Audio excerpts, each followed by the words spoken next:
दोस्तों, government exam की तैयारी के लिए सब्सक्राइब कीजिए हमारे चैनल प्रिपरेशन अड्डा को और बेल आइकन दबाइए हमारी वीडियो सबसे पहले देखने के लिए। Hello student, welcome to my YouTube channel. So students, आज हम चैप्टर नंबर 3 माइक्रो ऑर्गेनिजम्स को डिस्कस कर रहे थे। आज हम एमसीक्यू नंबर 151 पर आ गए हैं। ठीक है स्टूडेंट्स, स्टार्ट करते हैं एमसीक्यू नंबर 151। सो क्वेश्चन है, the bryophyte lack true. Bryophytes के पास क्या नहीं होता? सो स्टूडेंट्स, ब्रायोफाइट के पास ना तो ट्रू रूट होती हैं, ना ही ट्रू स्टेम होता है, ना ही ट्रू लीव्स होती हैं। बट हम ये कह सकते हैं उनके पास root like structure, stem like structure and leaf like structure होता है।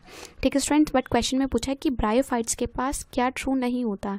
तो उनके पास ना तो ट्रू रूट होती है, ना ही ट्रू स्टेम होता है, ना ही ट्रू लीव्स होती हैं। ठीक है स्टूडेंट्स, तो इसका करेक्ट ऑप्शन हो जाएगा डी, ऑल ऑफ दीज। तो ना ही इनके पास ट्रू रूट है, ना ही लीव्स है, ना ही स्टेम है। हाँ, leaf like structure, stem like structure, root like structure ज़रूर होता है। ठीक है, तो करेक्ट ऑप्शन हो जाएगा डी। नेक्स्ट क्वेश्चन की तरफ हम बढ़ते हैं। Question number 152, which one of the following is commonly known as pond silk. Students, question में पूछा है कि पॉन्ड सिल्क किसे कहते हैं। सो स्टूडेंट्स, इसका करेक्ट ऑप्शन हो जाएगा ए, स्पायरोगायरा। स्टूडेंट्स, स्पायरोगायरा एक फिलामेंटस ग्रीन एल्गी है और जो पॉन्ड के अंदर मिलती है, इसलिए इसे पॉन्ड सिल्क कहते हैं और फिलामेंट की फॉर्म में होती है। ठीक है स्टूडेंट्स, तो करेक्ट ऑप्शन हो जाएगा ए, स्पायरोगायरा। नेक्स्ट क्वेश्चन की तरफ हम बढ़ते हैं। हमारा क्वेश्चन है 153। क्वेश्चन नंबर 153 है, the walking fern is so named because. Students, walking fern एक प्लांट का नाम है, फर्न का, तो उसका नाम ये वॉकिंग क्यों रखा गया है, वॉकिंग फर्न क्यों रखा है, तो उसका रीज़न पूछ रहे हैं। सो स्टूडेंट्स, इसका रीज़न है क्योंकि it propagates vegetatively by its leaf tips. Students, जब इसकी लीफ टिप जो है, लीफ की जो टिप है, जब वो सॉइल के कांटेक्ट में आती है, मॉइस्चर के कांटेक्ट में आती है, तो वहीं से वहाँ पे कुछ बर्ड्स प्रेजेंट होती हैं, वही जो है जर्मिनेट करना स्टार्ट करती हैं, वहीं से नया ब्रांच निकलना स्टार्ट हो जाती है। इसीलिए इसका नाम जो है वॉकिंग फर्न रखा गया है। तो इसका करेक्ट ऑप्शन हो जाएगा option number C, its propagate vegetatively by its leaf tips. ठीक है स्टूडेंट्स, अब क्वेश्चन नंबर 154 की बात करते हैं। हमारा नेक्स्ट क्वेश्चन है 154 की तरफ बढ़ते हैं। हमारा क्वेश्चन है 154, insectivorous plants grow where. Insectivorous plants वो होते हैं जो इंसेक्ट को खाते हैं।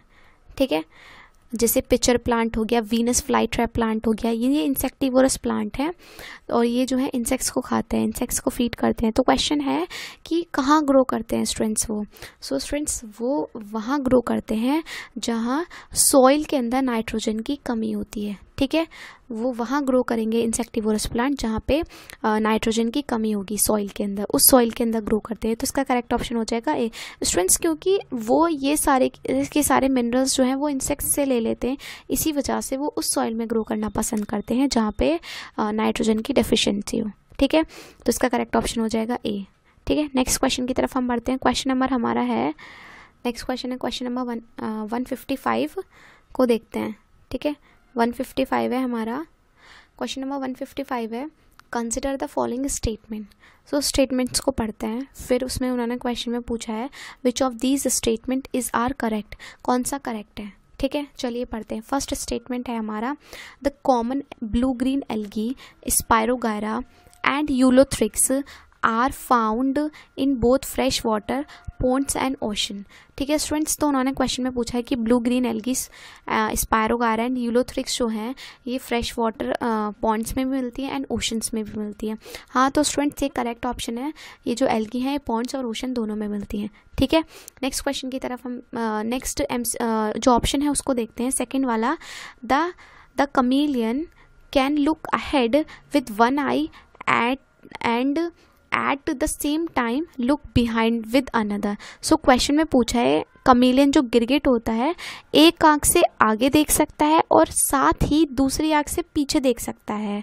तो ये करेक्ट है नहीं है, क्वेश्चन में पूछा है कि करेक्ट है नहीं है। तो स्टूडेंट्स, ये सही बात है, वो ऐसा ही करता है कि एक आँख से आगे भी देख सकता है और साथ ही दूसरी सेम टाइम पर, क्वेश्चन में कहा है सेम टाइम, तो उसी टाइम पर वो दूसरी आँख से पीछे देख सकता है। तो इसका करेक्ट ऑप्शन हो जाएगा 155 का सी, बोथ फर्स्ट एंड सेकेंड। ठीक है स्टूडेंट्स, तो सी इसका करेक्ट ऑप्शन हो गया। नेक्स्ट क्वेश्चन की तरफ हम बढ़ते हैं, क्वेश्चन नंबर 156 की तरफ, which of the following plant to produce seed but not fruits. कौन सा प्लांट है जो सीड प्रोड्यूस करता है बट फ्रूट नहीं करता? सो फ्रेंड्स, सीड जो है देखो, मेज एक एंजियोस्पर्म के अंदर आता है, तो उसके अंदर सीड भी होता है और फ्रूट भी होता है, ठीक है, जो उनका ग्रेन होता है उसे फ्रूट कहते हैं। और मिंट भी जो है वो भी एक एंजियोस्पर्म है, तो उसके अंदर भी सीड और फ्रूट दोनों आते हैं। एंड पीपल भी जो है एक एंजियोस्पर्म के अंदर आता है। तो क्वेश्चन में पूछा है कि कौन सा फ्रूट प्रोड्यूस नहीं करता है? सीड तो होते हैं उसके बाद, बस फ्रूट नहीं होते। सो फ्रेंड्स, पाइनस एक जिम्नोस्पर्म है।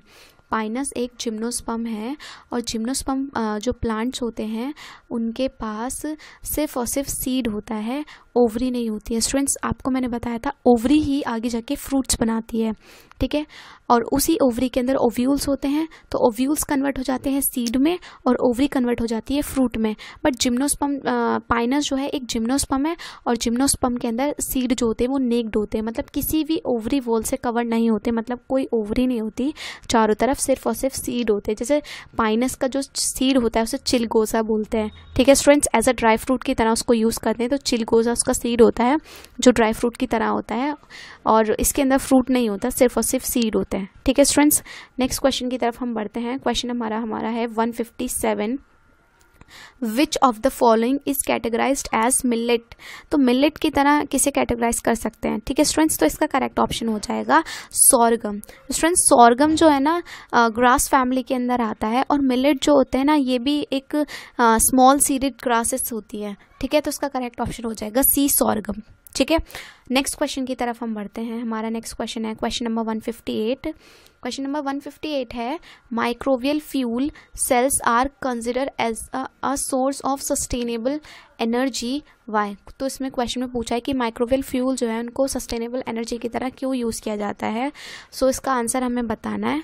सो स्टूडेंट्स, 150C का जो करेक्ट आंसर हो जाएगा वो सी हो जाएगा, क्योंकि उन्होंने करेक्ट ऑप्शन पूछा है सी, फर्स्ट एंड थर्ड। स्टूडेंट्स, क्योंकि माइक्रोबियल फ्यूल का इसलिए यूज़ किया जाता है कि इन्होंने फर्स्ट क्वेश्चन उसमें कहा है कि they use living organism as catalyst to generate electricity from certain substrate, ये सही बात है बिल्कुल। एंड थर्ड में उन्होंने बोला है they can be installed in waste water treatment plants to cleans water and produce electricity, ये भी करेक्ट है। सो स्टूडेंट्स, इसका करेक्ट ऑप्शन हो जाएगा सी, फर्स्ट एंड थर्ड। तो फर्स्ट एंड थर्ड वाले ऑप्शन बिल्कुल करेक्ट है, और ऑप्शन क्वेश्चन में यही पूछा है कि कौन से करेक्ट है, ठीक है स्टूडेंट्स? तो इसका करेक्ट ऑप्शन हो जाएगा C, first and third. Next question की तरफ हम बढ़ते हैं। क्वेश्चन नंबर हमारा 159। स्टूडेंट्स, 159 है dog bite can cause rabies. Rabies एक डिसीज़ है जो कि वायरस की वजह से होता है, और वो भी डॉग के काटने से होता है। Which among the following other animals can also cause rabies? तो और कौन से दूसरे एनिमल्स हैं जो रेबिस कर सकते हैं? डॉग तो करता है, और कौन से दूसरे एनिमल्स हैं जो रेबिस कर सकते हैं? सो फ्रेंड्स, इसका करेक्ट ऑप्शन हो जाएगा बी, बैट। चमगादड़ जो होते हैं वही जो है रेबिस भी कर सकते हैं, ठीक है स्टूडेंट्स। नेक्स्ट क्वेश्चन की तरफ हम बढ़ते हैं। क्वेश्चन नंबर हमारा 160। Penicillin is isolated from. Students, penicillin एक एंटीबायोटिक है जो कि एक फंगस से निकाली गई है जिसका नाम है पेनिसिलियम नोटेटम, ठीक है स्टूडेंट्स, ये उस फंगस का नेम है पेनिसिलियम नोटेटम, और इसी फंगस से जो है पेनिसिलिन एंटीबायोटिक को आइसोलेट किया गया था, और ये एक फंगस है। तो करेक्ट ऑप्शन हो जाएगा 160 का ए, फंगी, ठीक है स्टूडेंट्स। तो मैंने आपको आज हमने पार्ट जो है 16 भी फिनिश कर लिया है।